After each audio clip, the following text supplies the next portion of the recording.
Hello and welcome to my channel. My name is Danny and today I'm going to talk about the Women's Prize for Nonfiction. This is the second year of the Nonfiction Prize.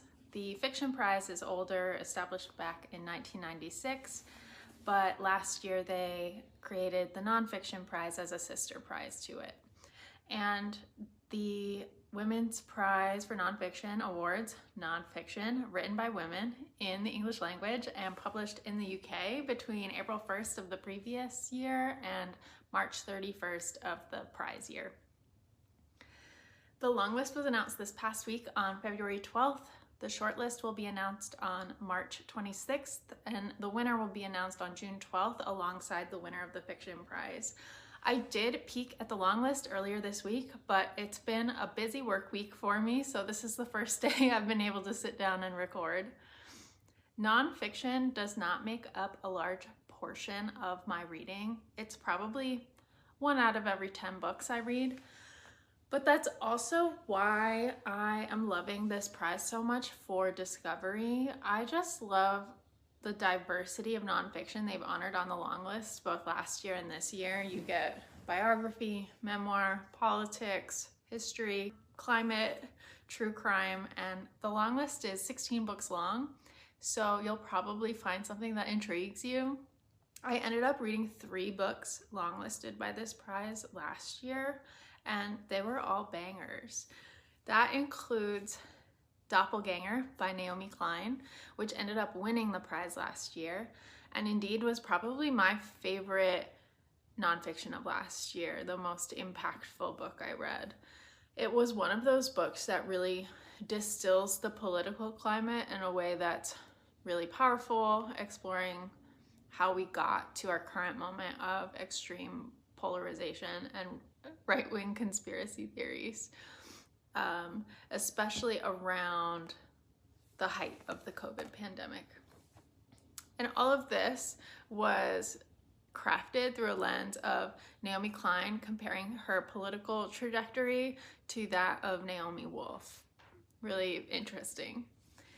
Also from last year's list, I've read and enjoyed Code Dependent: Living a Life in the Shadow of AI by Madhumita Murgia. And that was about the human impact of AI technology at every step of the development life cycle, from training to piloting to execution. And it made the case that the people who are the most hurt by scalable technology like AI are people that are already marginalized. That one ended up being shortlisted and again was a really amazing, timely read. And then the third book I read was Young Queens, 3 Renaissance Women, and the Price of Power by Leah Redmond Chang, which told the intertwined story of Catherine de' Medici, Elizabeth de Valois, and Mary, Queen of Scots.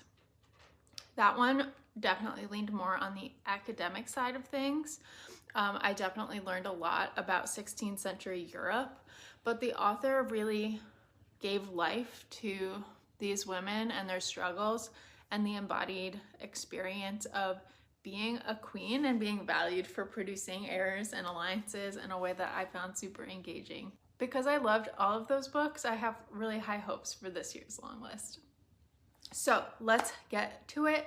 I am just going to briefly go through the list, give a short synopsis and my response, whether I want to read it, it's a maybe or probably not. I certainly don't have time to read all 16 books in this long list, so the trick is going to be, of all the books that sound interesting, which ones am I actually going to prioritize enough to fit in among everything else I want to read. I will go in order by author name. So get your tea, get your crochet ready, and come along with me. The first book is Autocracy, Inc., The Dictators Who Want to Run the World by Anne Applebaum. Based on the synopsis, this is a book describing a group of dictators or autocratic states that don't necessarily share one ideology, but are nevertheless united by a desire to stay in power. The book works to uncover this autocratic network and explore how we can fight against it. Honestly, I find this topic really intriguing and not that familiar to me, and I've already put in a hold at my library for this book. In a tumultuous political climate like we're in, I feel that my instinct is to alternately doom scroll or bury my head in the sand. But after reading books like Doppelganger, and recently I finished Everyone Who Is Gone Is Here about the US Central American immigration crisis, I think I feel best when I'm reading books that name what is happening and distill patterns and provide a sense of a way forward. The next book is Embers of the Hands, Hidden Histories of the Viking Age by Eleanor Barraclough. This one is obviously focused on Viking history, but it looks to be focusing on the everyday person, the domestic, and maybe taking a more global scope, going outside of the core Scandinavian countries we usually associate with Vikings. This is a maybe for me. I'm curious to see reviews. I do think I have some inherent interest in this topic. I have an interest in the history of the English language, and cultural contact with the Vikings is part of that story. So I have a point of access here. I'm just kind of curious what the approach is and what the broader themes might be.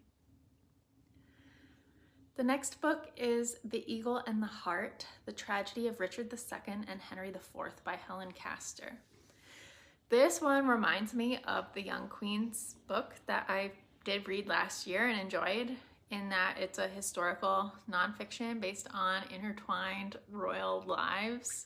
The synopsis says, when they were still children, Richard was crowned King Richard II with Henry at his side, carrying the sword of state, a 10-year-old lord in the service of his 10-year-old king.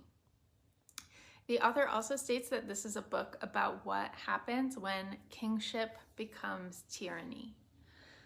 I am interested in this one. I'm curious about how this might inform us about our current political climate.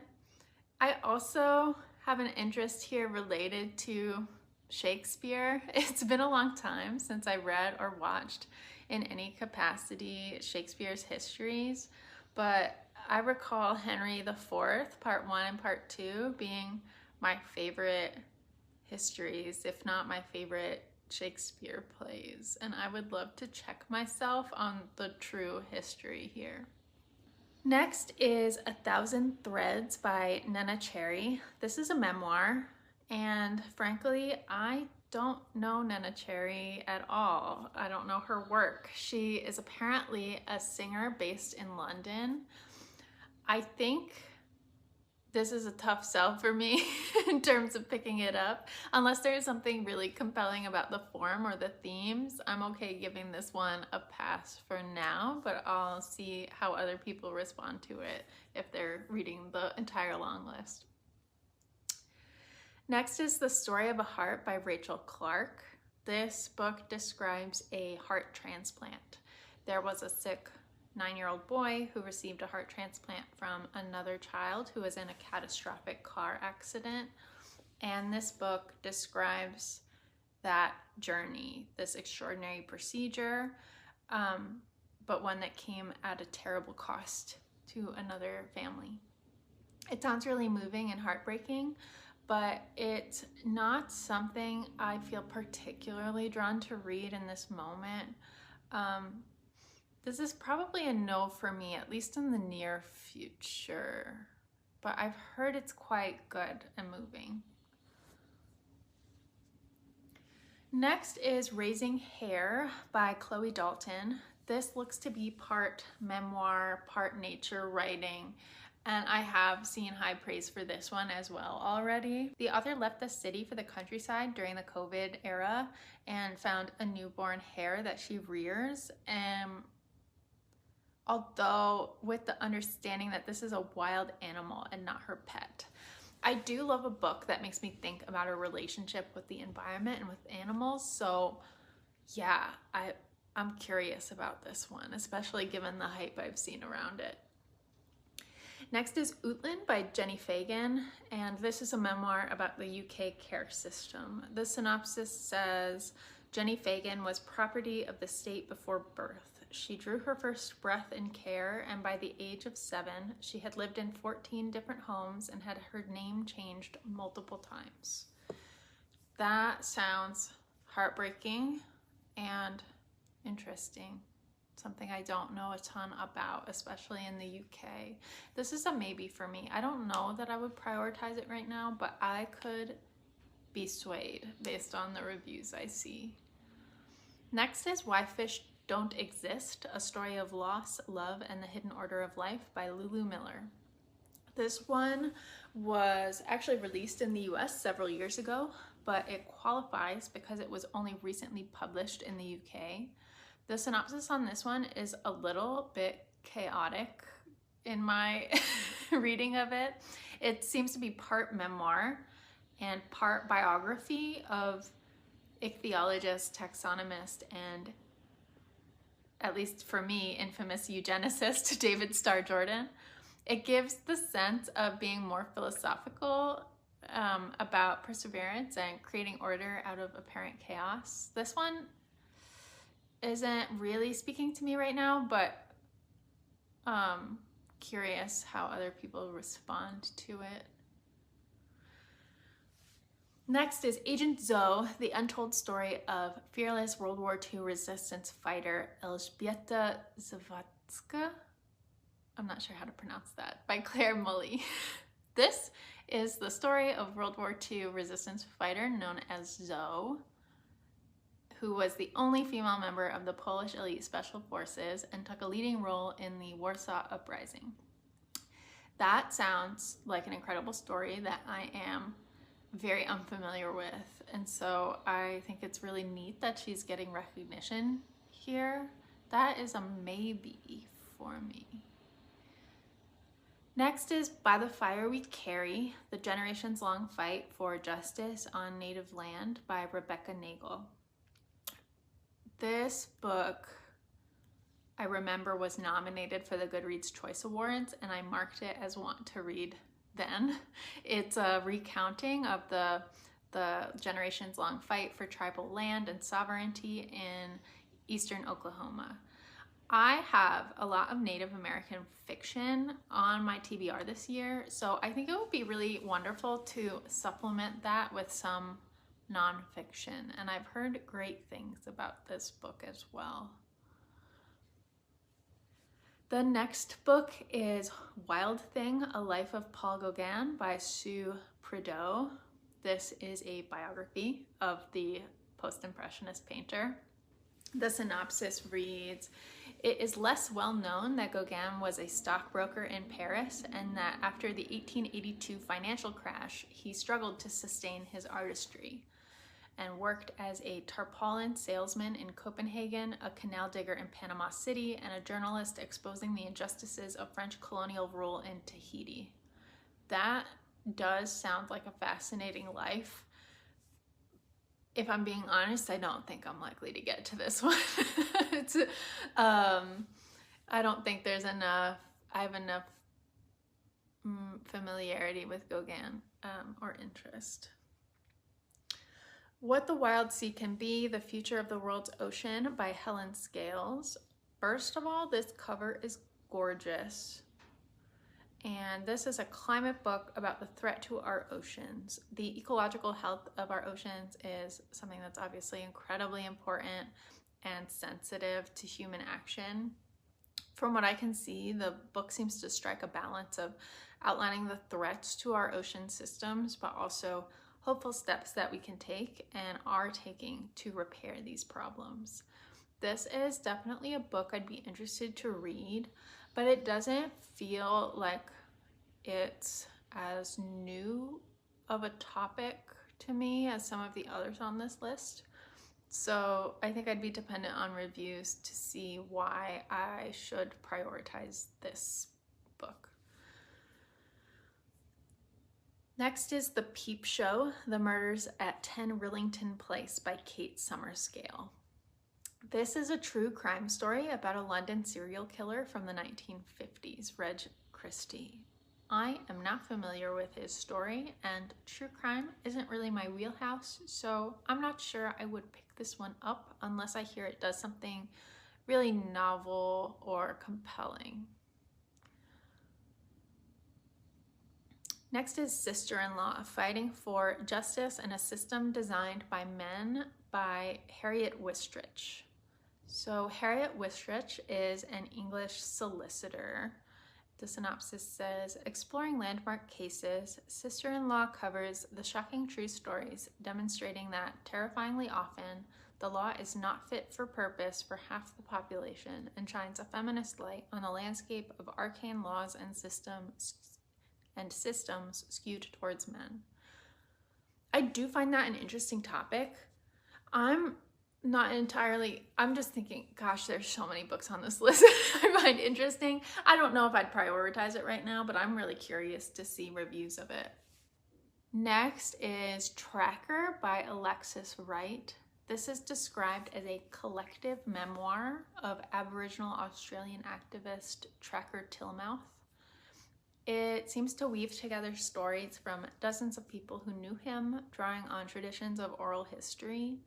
That one, I do think the approach itself sounds so intriguing that I'm interested to check it out, even though I don't necessarily have a connection to Tracker Tillmouth. And then the last book on the long list is Private Revolutions, Coming of Age in a New China by Yuan Yang. This tells the story of 4 Chinese women in modern China striving for a better future in a highly unequal society. This one I already had on my radar for some reason, but it has like almost no Goodreads ratings. So I think I must have seen someone on YouTube predict this for the long list. So congratulations to that person. If I can find them, I'll put their channel in the description box below. I am interested in stories about how like political life affects the everyday lives of individuals. This might honestly be the book from this list I try to pick up next after Autocracy Inc. I feel like I have a lot to learn here about China and about global feminism. And that is it.